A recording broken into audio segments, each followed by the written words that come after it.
हमारे गुरु जी भी क्रोधी हैं, अब हमारे लक्ष्मण भैया भी क्रोधी हैं। आगे रखो इससे कि गुरुवर तनी को डांट दिखाई है।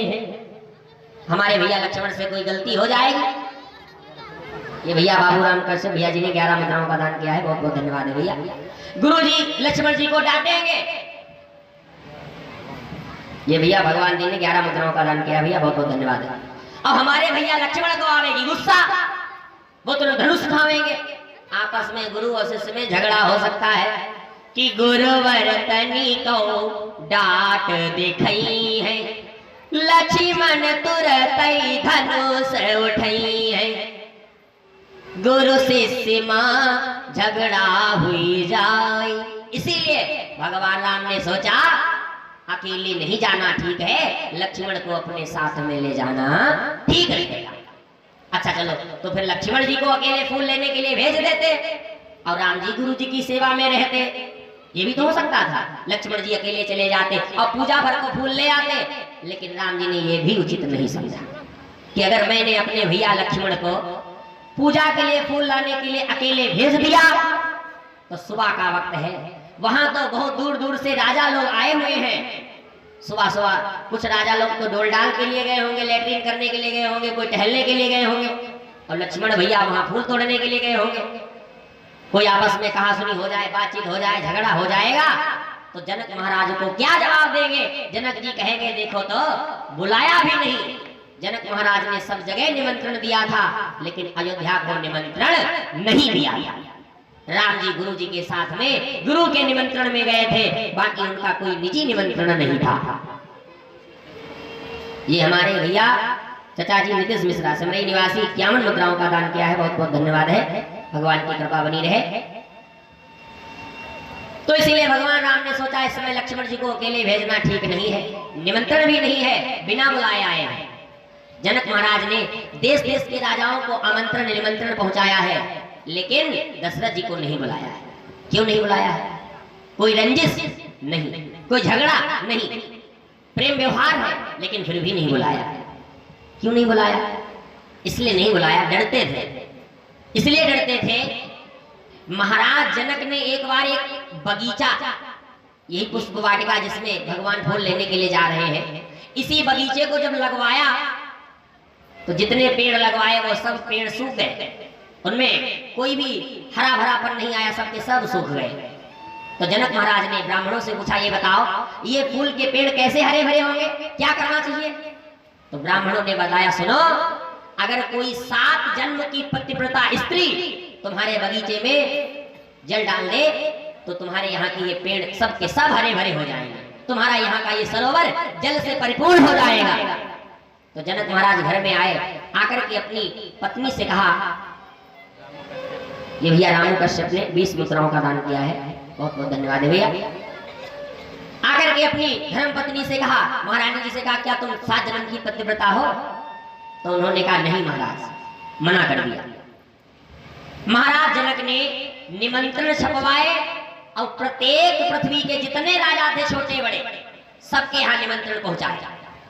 उसमें लिख दिया कि अगर किसी के यहाँ की महारानी 7 जन्मों की पतिव्रता है तो आप उसको सम्मान पूर्वक भेज दीजिए, मैं उसको देवी की तरह उसकी पूजा करके, थोड़ा सा मेरा काम है बगीचे में जल डलवाना है। निमंत्रण में लिख दिया और हर जगह ये सूचना पहुंचा दी। तब निमंत्रण महाराज जनक ने अयोध्या को भी दिया था। दशरथ जी ने जैसे निमंत्रण पढ़ा तो दशरथ जी के हृदय में यह लालसा आई कि मेरे तो 3 रानियां हैं, कोई ना कोई तो 7 जन्म की पतिव्रता होगी ही। दशरथ जी आए और आकर के कौशल्या जी से कहा, ये बताओ रानी, क्या तुम 7 जन्म की पतिव्रता हो?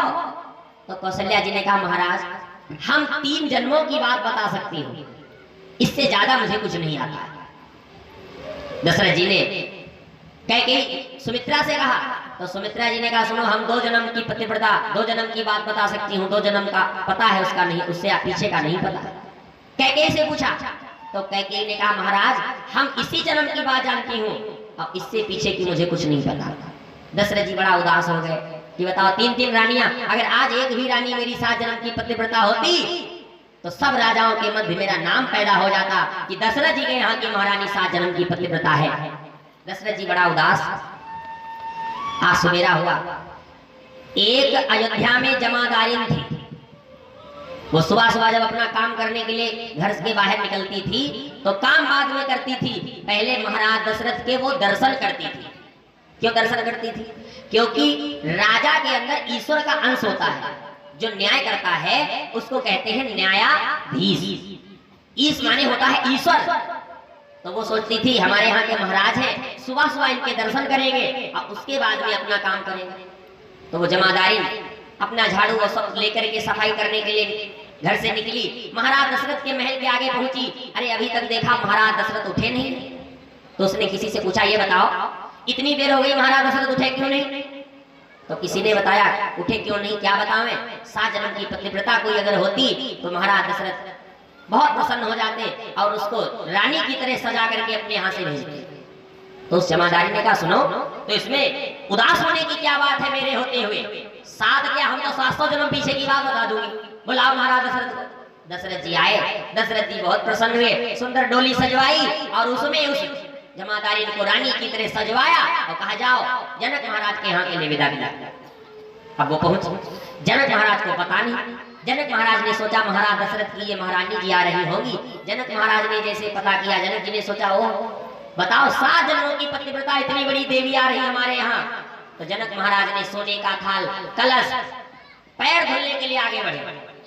तो जैसे आगे बढ़े वो पीछे बढ़ गई, बोले महाराज तुम ठाकुर हो, क्षत्रिय हो और मैं ठहरी एक जमादारी, मैं नहीं आपसे पैर धुला सकती हूँ, बताओ तुम्हारे यहाँ का बगीचा कहाँ है? तो जनक महाराज चकित रह गए, ओ ये तो जमादारी, बताओ 7 जन्म की पतिव्रता। बगीचा दिखाया। उसने जाकर के जैसे ही जल डाला वो सब बगीचा हरा भरा हो गया, जल भी उसमें हो गया और हंसी खुशी के साथ वापस आई। तो इसीलिए जनक जी डरते थे कि मानो कहीं हमने अयोध्या को निमंत्रण दे दिया। महाराज जनक इस बात से डरते थे कि दशरथ महाराज को निमंत्रण अगर देंगे और कहो दशरथ जी ने कोई जमादार के बेटा से कहा जाओ बेटा जाओ तो डर हो जाए धनुष, और वो यहाँ आकर के उसने कहीं धनुष तोड़ दिया तो अपनी बेटी सीता का विवाह